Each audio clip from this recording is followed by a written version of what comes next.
Okay, so bago tayo guys magsimula, bago ko simulan i-demonstrate yung AWD, so let's talk first about ano ba yung mga agent tools or mga AI agent tools na pwede natin gamitin sa project. So most probably medyo nakakalito no or undecided tayo on what tool to use kasi napakarami na niya. Okay? So ito lang yung parang dito yung nakikita niyo sa screen. These are some of my recommendation, no? Na pwede nating simulan. Pero in reality, hindi lang ito, no? Napakaraming agent tools and then iba-ibang use cases yung pwedeng gawin. So I think if you're complete beginner and you're just exploring things about agentic coding, ito yung parang nakikita kong best fit for all, no? Pero syempre, sometimes it always comes with a price, no? So hindi libre itong mga agent tool na to, although some of them no might have a very generous offering no for free tier, pero once na nandun ka na guys no, alam mo yan, wala nang balikan pa no. There's no turning back na no with this. Um, anyway, so ano ba yung mga pwede nating gamitin? So, discuss muna natin itong first three. So, I think this is a very popular tools na pwede nyo gamitin. Okay? So, unang-una dyan is yung tinatawag nating si Claude Code. Okay? So, itong tatlong tools na to guys, no, actually, no, medyo nag-evolve na kasi sila over the time. No? So, nagsimula kasi itong mga tools na to as CLI. So, ito yung tinatawag nating command line interface. So, interface. Yan. So, parang most likely, parang ganito siya. Okay? So, lahat ng coding tools natin, no, since the start, usually is more on terminal base yung execution niya. So, more on this. Diba? So, syempre, nag-evolve yung tool over time. So, na-introduce yung mga tinatawag nating desktop application. So, meron na mga native desktop application itong mga tools na to. Like si Claude Code, meron siyang Claude App. No? So dito sa Claude App, marami pang mga ibang tools na pwede kang gamitin aside from Claude Code. So meron din ditong Claude Coworker, Claude Design. No? So lahat ng offering ni Claude is nandito na sa Claude App. And then yung Claude Code is one of them. Okay? Yan. So this is from Anthropic. So yun yung company na mayari ng Claude Code or yung Claude App natin. Okay? So yung isa pang tool, so syempre ito naman kay OpenAI naman. So that's what we call OpenAI Codex. No? So CLI din to. And then meron din siyang desktop application equivalent. Ganon din si Google. No? Si Google meron din siyang Gemini CLI. And then yung kanilang parang desktop application equivalent is yung anti-gravity. Okay? Ito si anti-gravity, dalawa pa nga to eh. Nagsimula to si anti-gravity as IDE. So similar to Visual Code, pero nagiging ano na rin siya, yung parang katulad ng Claude App and then Codex. So nagiging native desktop application na din siya. Okay, so may dalawang mode itong si anti-gravity which is CLI tuloy. IDE na similar nga kay Visual Studio, and then meron siyang desktop app. Okay? So anyway, kumbaga parang although these are the I think recommended, no? For me, these are recommended tools, pero syempre hindi libre, no? Si Claude Code, ang pinaka cheapest niyan na subscription model natin per month would be $20. Okay? So may access ka na dito sa mga latest models nila. Like Sonnet. Oh, well, anyway, ang pinaka cheapest at smallest model nila is si Haiku. And then may access ka rin kay Sonnet. May access ka rin kay Opus. And then yung kanilang, I think tapos na ata yun recently. Yung kanilang latest model na Fable. So, accessible siya. No? I think nag-last lang atin until 7, no? July 7. Pero mukhang ibang tier ng subscription yung access natin kay Fable. Pero kung sa $20 lang siya, ang mga siguradong may access kayo is itong mga model na to. Okay? Kay Haiku, kay Sonnet, and kay Opus. So usually, ang pinaka main driver natin dyan would be kay Sonnet. And yung latest version ni Sonnet ngayon is Sonnet 5. Okay? Pero yung mga previous model like 4.6 and 4.5, I think meron pa rin namang access, pero those are legacy model. Pero yung by default, if you try to use it, yung Sonnet, that would be 5. Kay Haiku naman, I think the recent model na available for them is 4.5. So ito kasing Haiku, usually ginagamit lang siya for very light task na kailangan magawa na agad. No? So, doon ko dinedelegate kay Haiku yun. Kay Opus naman ito, more on deep thinking. No? So, pinaka-latest ata nila dyan is 4.8. So, may access ka dyan. And then yung sa mga legacy nila na 4.7 ata or 6, may access din kayo doon. No? Anyway, so those are versioning, pero ito yung mga model na available for the $20. And then yung next na kasi dito is yung max, no, which is $100. Nakita nyo, ang laki ng jump, di ba? So, ayun. So, ito yung pinaka-max nila. And meron pa sila mga times 10 and then times 20. So, most probably, iba yung presyo nun. Pero, masyado na siya overkill, no, for us. Pero kung if you're just learning, no, especially yung Claude environment, I think yung $20 is enough na. Okay? Alright, si Open AI Codex CLI naman, no, is I think meron kasi silang eto hindi na dollars yung usapan dito, no. Kasi si Codex or si Claude Code kasi wala tayong regional pricing nito eh. Si OpenAI meron tayong regional pricing. So once you subscribe kay OpenAI, so ang makikita nyo ng value is in PHP. Dito kay Claude Code kasi dollar pa siya. Pero pwede namang magbayad dito using yung mga standard payment method natin like bank, no, yung mga GCash natin, no, and everything, no, pwede naman Paymaya. Yan, pwede naman 'yan. Pero ang i-charge sa'yo is based on the dollar value. Okay? Pero dito sa Open AI, in PHP na siya. Okay? So dito ang mga subscription kasi nila, so meron kasing tig 300 pesos si si Codex. Now, I'm not sure kung available pa siya now kasi parang tatanggalin na ata siya ni OpenAI. Ito yung Go subscription. Okay? So meron silang kasunod nito which is roughly around 1,400 pesos. Ito yung Plus. Okay? Itong Go natin, ito yung walang o no agentic capability. Yan. So to make sure lang guys na kung available pa tong Go subscription kay OpenAI, so yung Go natin is wala po siyang agentic capability. So mean to say, yung gagawin nating agent tool, so kung gagamitin natin siya as an agentic tool, wala po siya. No? Hindi po siya capable. Okay? So magsisimula yung capability ng agentic is dito sa capable. Yan. So dito po sa plus subscription nila which is 1,400. So mataas yung jump, no? Almost 1,100 yung jump niya. Okay? But ayun nga po. So dito magsisimula yung agentic capability niya. And yung mga ibang subscription like yung Pro and then nakalimutan ko na yung iba eh. Pero if you want to start now using Codex now with agentic capability, so dito po tayo sa plus subscription. Okay? Ito yung sa Pro, hindi ko na alam eh kung ano dyan. Alright, so dito naman kay Gemini, so I think si Gemini naman no, is very similar with OpenAI. No? So in PHP din yung kanilang bayaran. And then available din yung mga bank transfer, GCash, and whatsoever. Pero I think ang agentic capability rin na pwede no kay kasi mas maraming mas maraming offerings si Gemini. No? To be honest, hindi nga Gemini offering siya, Google subscription siya. So parang inisa na ni Google yung lahat ng mga subscription nila. Okay? So ang pinaka cheapest ata nila diyan is mga nasa around 250 pesos.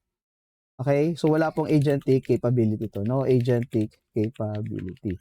So magsisimula yung agentic capability nila. So on the next subscription tier nila, which is around 1,400 PHP din siya. Okay? Agentic capable. Yan. So, ang kagandahan lang dito kay Gemini, no, if you're subscribed, is that binabundle nila sa mga iba pang offering ni Google yung subscription nila, no? Like yung Google Drive, no? Ano pa ba?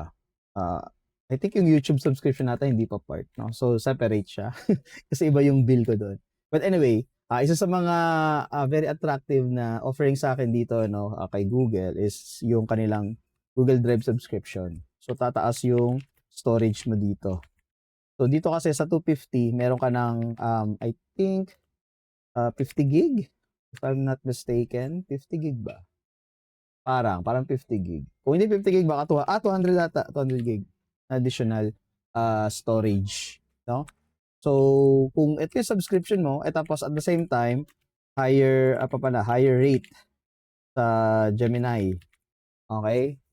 Kung if you're planning to get yung 250, so, yung 250 mo, meron ka ng Google Drive storage na 200 gig plus higher rate sa Gemini. Pero wala siyang agentic capability. Okay? So, kung gusto mo magkaroon ng agentic capability, dito ka sa 100, 1.4. So, dito, meron din tong Google Drive. Di ko lang alam kung ilan yung storage. So, syempre, mas higher rate limit sa Gemini, no? So, kung titingnan natin, no, parang maganda yung offering, no, kasi parang lahatan na kay Gemini. Okay?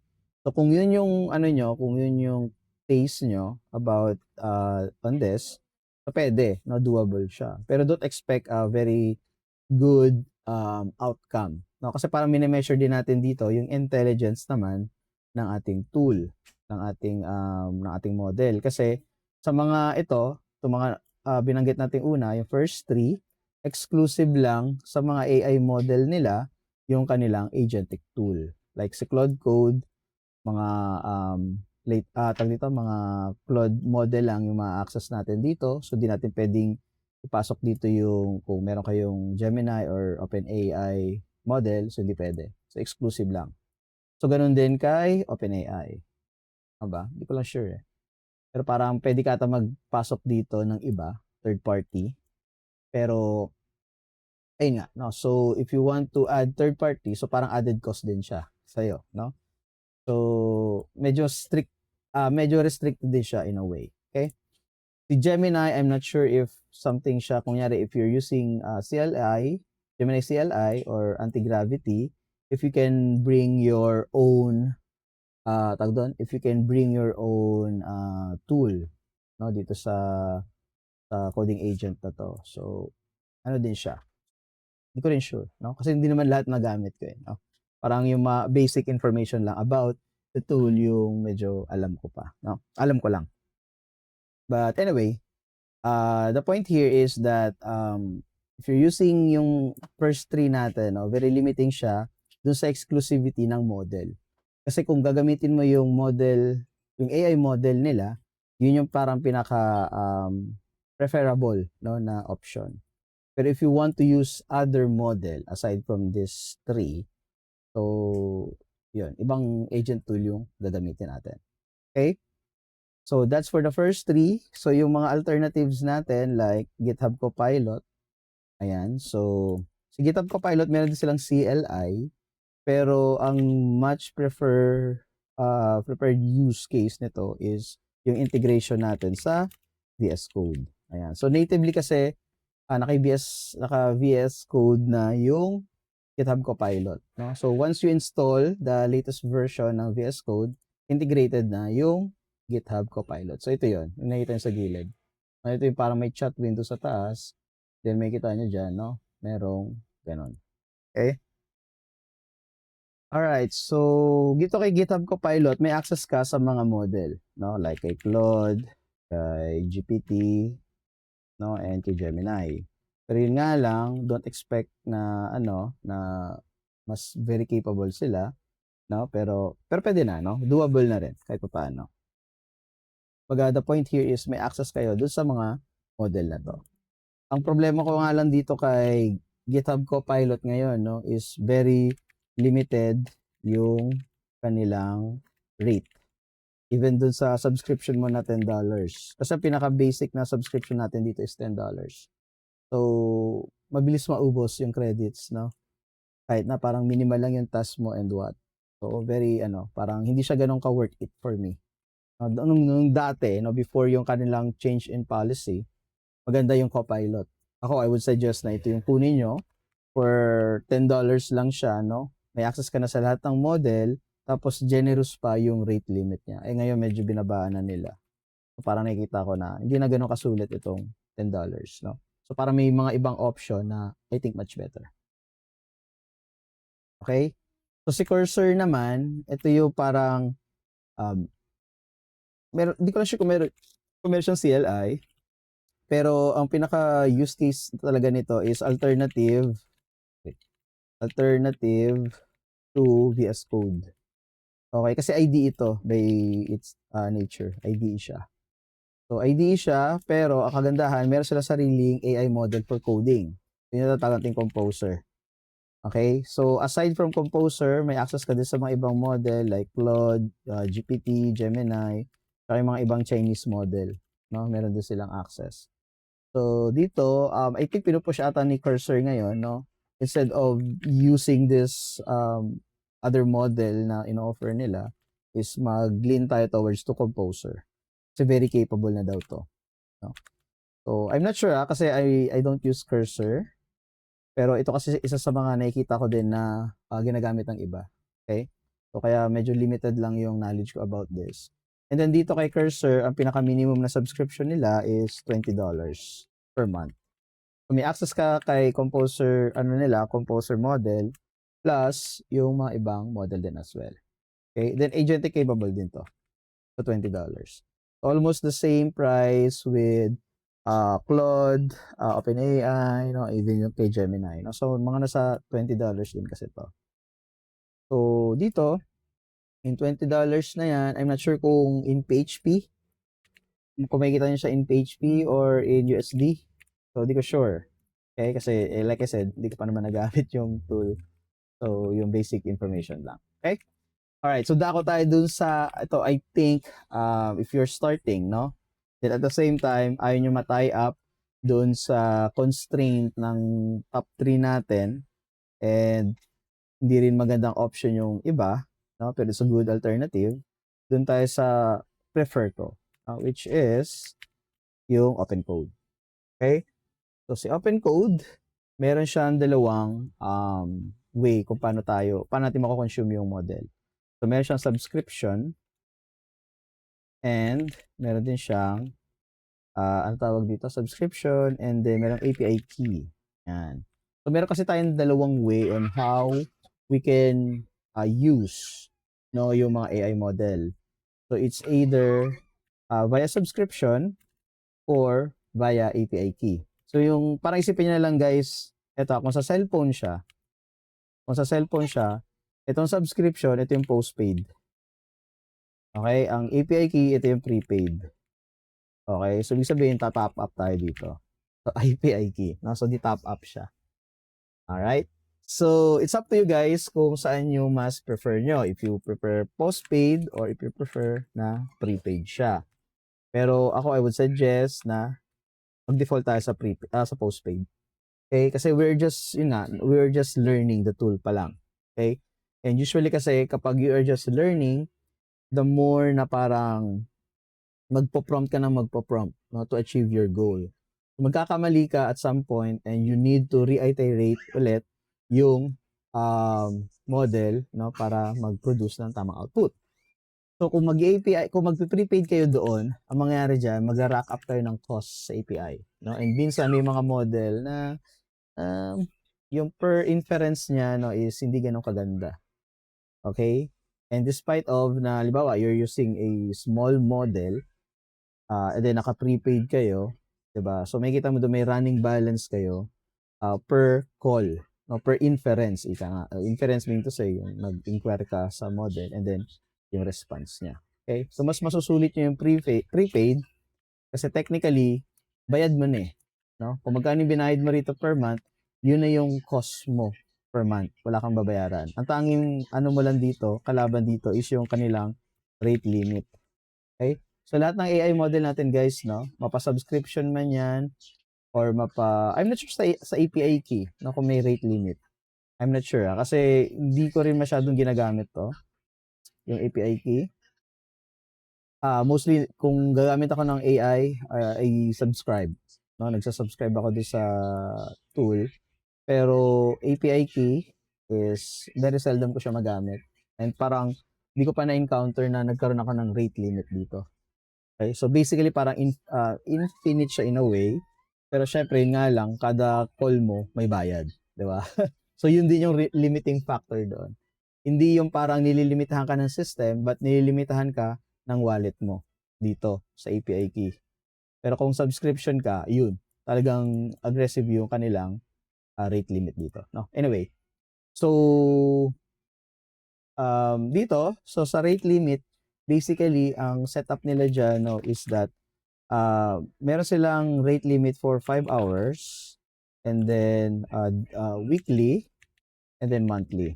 Okay? So pag na-reach mo na yung mga limit threshold na yan for 5 hours, hindi mo magagamit yung AI model at max capacity. Kung yung intended na capability ng model na ina-access mo.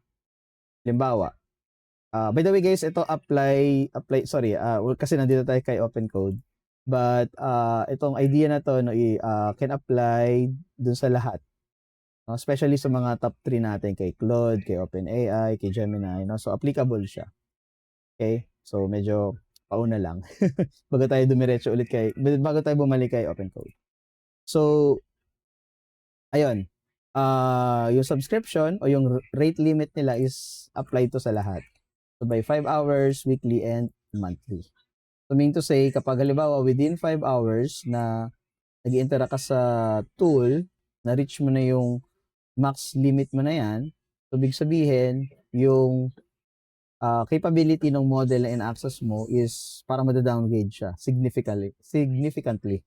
Okay? For example, you're using Opus kay Claude, no, for 5 hours, and then na-reach mo na yung limit niya. So pag nag-inquire ka ulit kay Opus, so mada-downgrade siya. Siguro mga haiku level, parang ganun.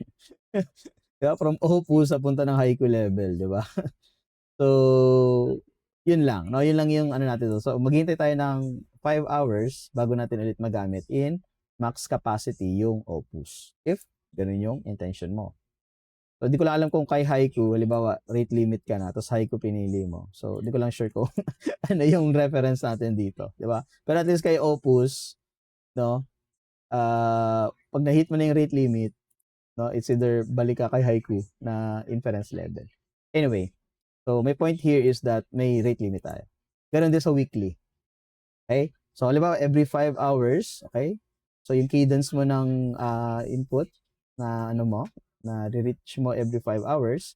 Pero kung lagi mong nare-reach yung 5 hours mo, no, all day, mabilis din yung hit mo sa weekly. 'Di ba? Kasi meron din yang metro. So once na ma-hit mo yon weekly, ibig sabihin next week ka na ulit makakapag-inquire o makakapag gamit, no, ng intended outcome niya, output niya. Diba? So ganoon din sa monthly. So kung weekly, halimbawa na-reach mo na, so next na bibilangin diyan is yung monthly mo naman, 'di ba? So nasa more on ano yan, or more on the usage ng AI mo. Pero sa totoo lang, based on my experience kay Claude Code, kasi ito yung parang pinakamatagal ko na ano na subscription, no, out of these 3. Based on my experience, no, and sa mga ginagawa kong project, personal tsaka sa school, hira akong ma-reach yung weekly and yung monthly. Even half of the monthly and weekly, weekly and monthly, yung half nila, 50% yan. Parang never ko na-reach. Yung 5 hours siguro, sure, nare-reach ko siya at some point, no? Especially kung talagang tutok tsaka dire-diretso yung gawa, na-hit ko siya. So once na-hit ko siya, stop muna, no? Lipat sa ibang sa ibang tool. Yung kagandahan kapag marami kang tool na ginagamit. So lumilipat ako sa ibang tool, and then doon ko tinutuloy, no? Anyway,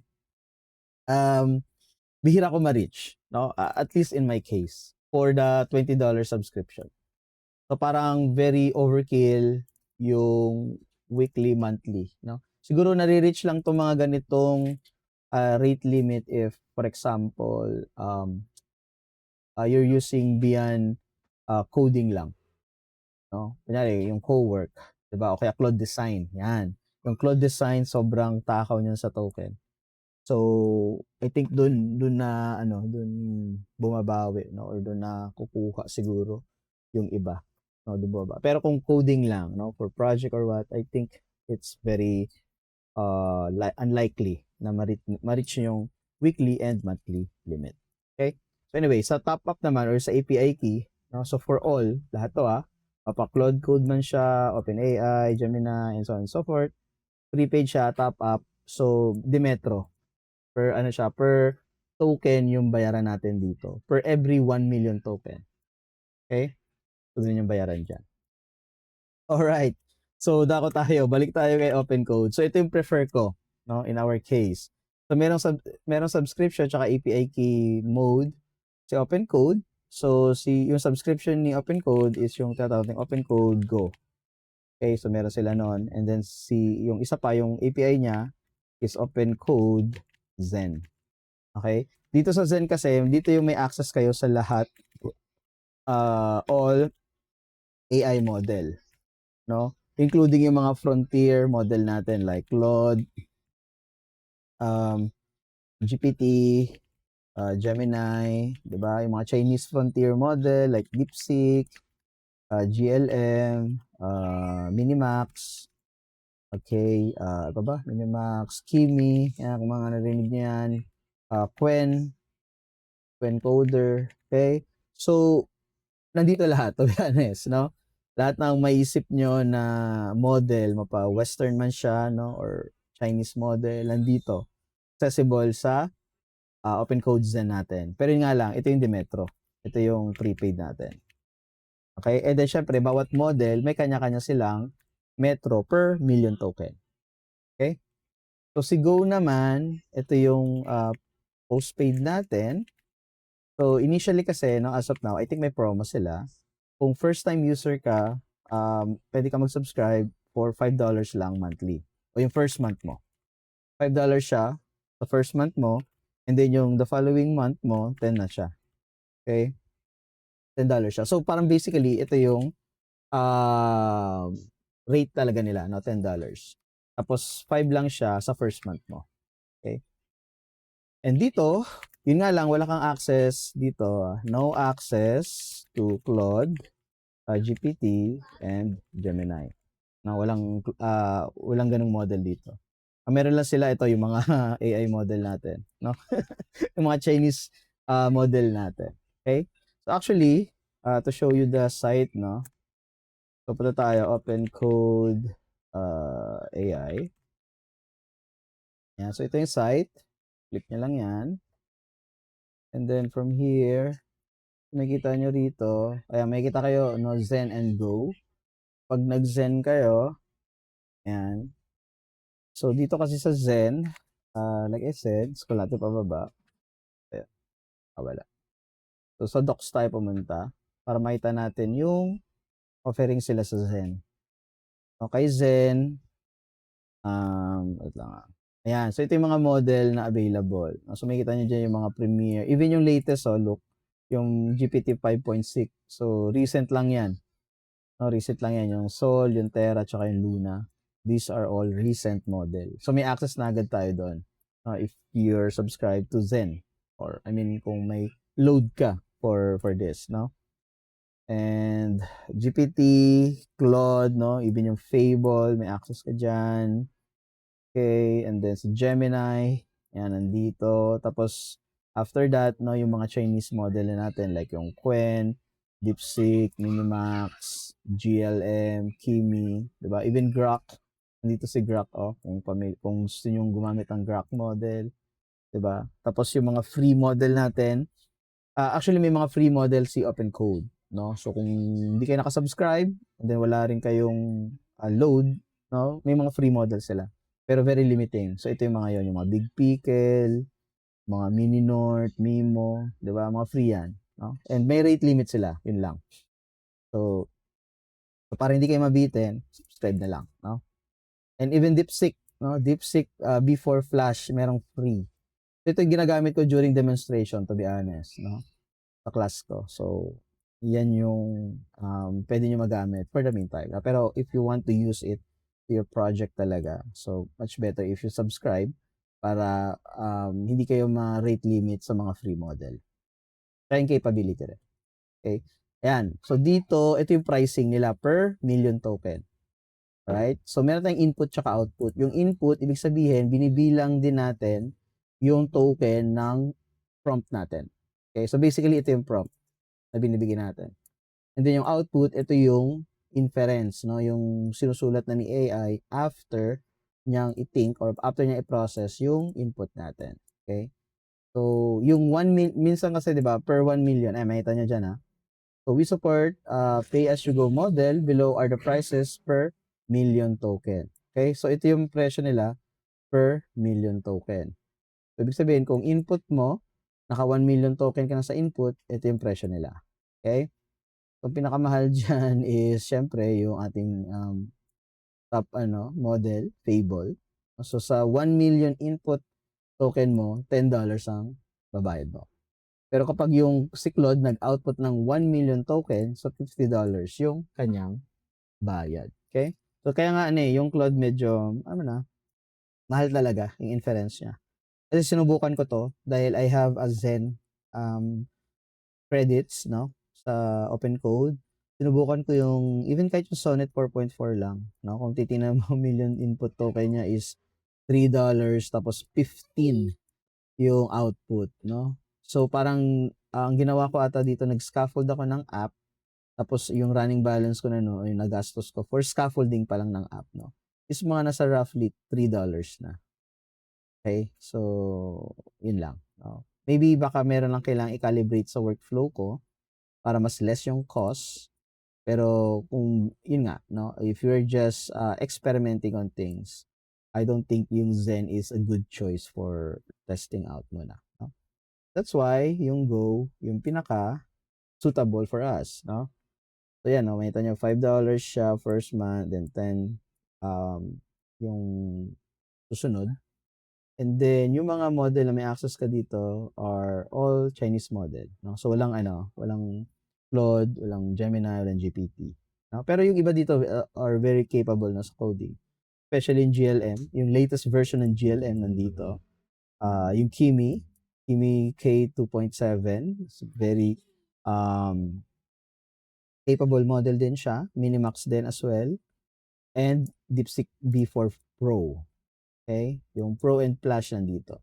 Yung Quen kasi I haven't used it for coding yet, no? So medyo di ko sure kung ano yung ano yung outcome niya o output. Itong Mimo naman, I haven't used it yet, no? Pero this is a model from Xiaomi. Okay? So itong mga nagamit ko na diyan sa Pro, yung DeepSeek, yung Minimax, Kimi, tsaka GLM. So they are, I think, good enough, no? Especially if you're just trying it out. Okay? Ayun, so nandito yung mga rate limit ng ating Go. Okay? So yung, paano ba to? So includes the following limit. So 5-hour limit, $12 of usage. Depends, hindi ko alam to. Paano nila binibilang, no? Kasi hindi ko rin masyadong nahi-hit yung limit nito, no? So ito yung mga typical na estimation, no, ng usage so per model. Okay? So parang ang pinakamalakas dito, I think yung GLM. Okay? Kasi makita mo dito sa 5-hour na session mo, you can only have 880 requests. Okay? So actually guys, itong request na to, it doesn't mean na parang per prompt. Okay? Ang request na to is per tool usage. So ano ibig sabihin nun? Halimbawa, 'di ba, magki-create tayo ng agentic workflow natin. So ang idea diyan is that during the process ng inference ng AI kasi, possibly na marami siyang tinatawag na tool call during the process nung inference mo or nung query mo. So, yung query na yon, hindi natin alam kung ilan yung request na ginawa. So, depende nga sa pagkakalatag mo ng AWD mo.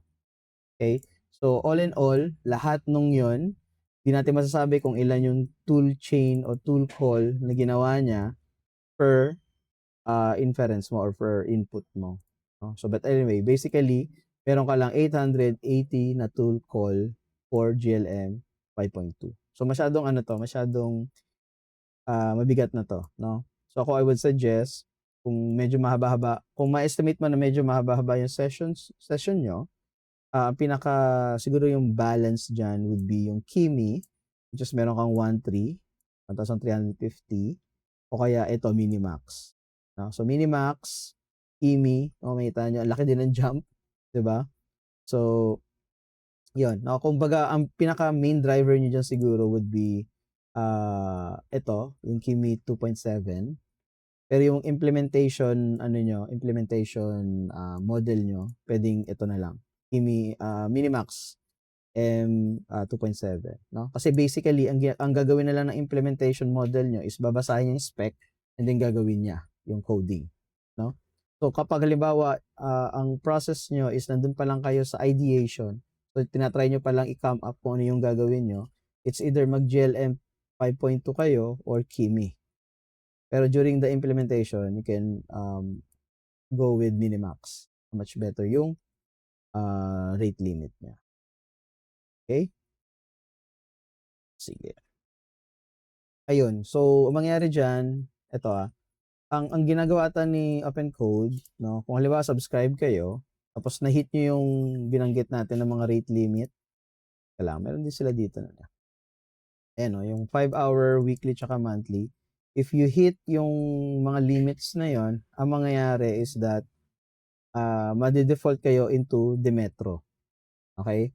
Kasi 'di ba unlike kay Claude, 'di ko alam dun sa iba, sa the rest nung kay Gemini or kay, OpenAI 'no, is that si Claude kasi kapag na-hit mo yung rate limit, mada-downgrade yung model na ginagamit mo. Dito kasi hindi gano'n 'no, made-default ka into Demetro.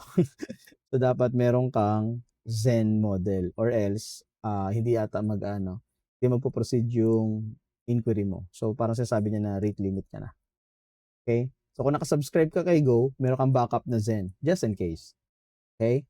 Pero like I said 'no, in my experience for both OpenCode and Claude Code, never ko na-hit yung rate limit ko, especially yung weekly and monthly.